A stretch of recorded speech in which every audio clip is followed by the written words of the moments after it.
आदित्य साहू के पैरों में गिरी इस आदिवासी महिला का नाम डॉली कुमारी है। डॉली धुरवा की रहने वाली है। डॉली के जुड़वे बच्चे करण और अर्जुन पिछले 13 दिनों से लापता है। डॉली पिछले 13 दिनों से अपने बच्चों की तलाश में दर-दर भटक रही है। दरअसल राजधानी रांची के धुरवा इलाके की रहने वाली डॉली कुमारी के लिए बीते 13 दिन किसी अंतहीन अंधेरे से कम नहीं रहे हैं। उनके दो जुड़वे बेटे करण और अर्जुन रहस्यमय परिस्थितियों में लापता हो गए हैं, लेकिन 13 दिन बीत जाने के बावजूद पुलिस अब तक दोनों बच्चों का कोई सुराग नहीं ढूंढ पाई है। एक मां की आंखों से आंसू थमने का नाम नहीं ले रहे हैं और हर गुजरते दिन के साथ उसकी बेचैनी और बढ़ती जा रही है। परिजनों का आरोप है कि पुलिस जांच के नाम पर सिर्फ सीसीटीवी फुटेज दिखाने तक सीमित है। उनका कहना है कि प्रभावी कार्रवाई के बजाय औपचारिकताएं निभाई जा रही है। परिवार का यह भी आरोप है कि महिला पुलिसकर्मी की गैर मौजूदगी में 4 पुलिसकर्मी डॉली कुमारी को सीसीटीवी फुटेज दिखाने के लिए अपने साथ ले गए। यदि यह आरोप सही है तो यह पुलिस की कार्य प्रणाली और संवेदनशीलता दोनों पर गंभीर सवाल खड़ा करता है। घटना की जानकारी मिलते ही 13वें दिन भाजपा के प्रदेश अध्यक्ष राज्यसभा सांसद आदित्य साहू और भाजपा के वरिष्ठ नेता दीपक प्रकाश पीड़ित परिवार से मिलने पहुंचे। अपनी फरियाद लेकर डॉली कुमारी आदित्य साहू के पैरों में गिर पड़ी। उस पल वहां मौजूद हर व्यक्ति की आंखें नम हो गई। एक मां की जुबान पर सिर्फ एक ही गुहार थी, मेरे बच्चों को वापस ला दीजिए। भाजपा नेताओं ने इस मामले को राज्य की बिगड़ती कानून व्यवस्था से जोड़ते हुए पुलिस प्रशासन की कार्यशैली पर सवाल उठाए हैं।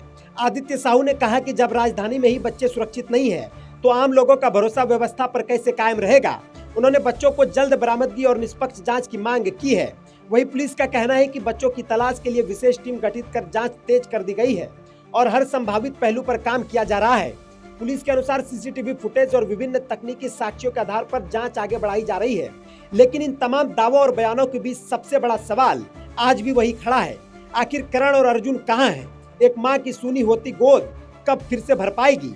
घर के आंगन में पड़े खिलौने, दरवाजे पर टंगी स्कूल की यादें और हर दस्तक आज भी उन नन्हे कदमों की आहट का इंतजार कर रही है, क्योंकि सरकारी फाइलों में यह महज एक मिसिंग केस हो सकता है, लेकिन डॉली कुमारी के लिए यह उनकी पूरी दुनिया के खो जाने का दर्द है। एक माँ आज भी उम्मीद के सहारे जी रही है कि उसका करण और अर्जुन एक दिन दरवाजा खोलकर फिर से उसे माँ कहकर पुकारेंगे। पुलिस प्रशासन से मांग करते हैं कि गरीब परिवार के जो लाडले हैं, 2-2 3-3 बच्चे हैं, गरीब हैं इसके मतलब कि इनको इस धरती पर जीने का अधिकार नहीं है, सो बात नहीं है।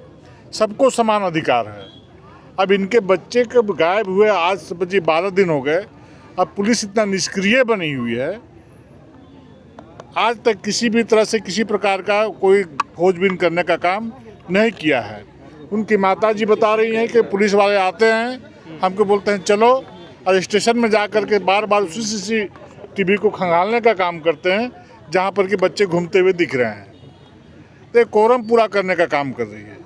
इसलिए पुलिस प्रशासन से हम कहना चाहेंगे कि अविलंब तीनों बच्चों की बरामदगी हो और उनके बाध्य होकर को भारतीय जनता पार्टी के कार्यकर्ता को सड़कों पर उतरना पड़ेगा। पूरे प्रदेश में अराजकता की स्थिति है।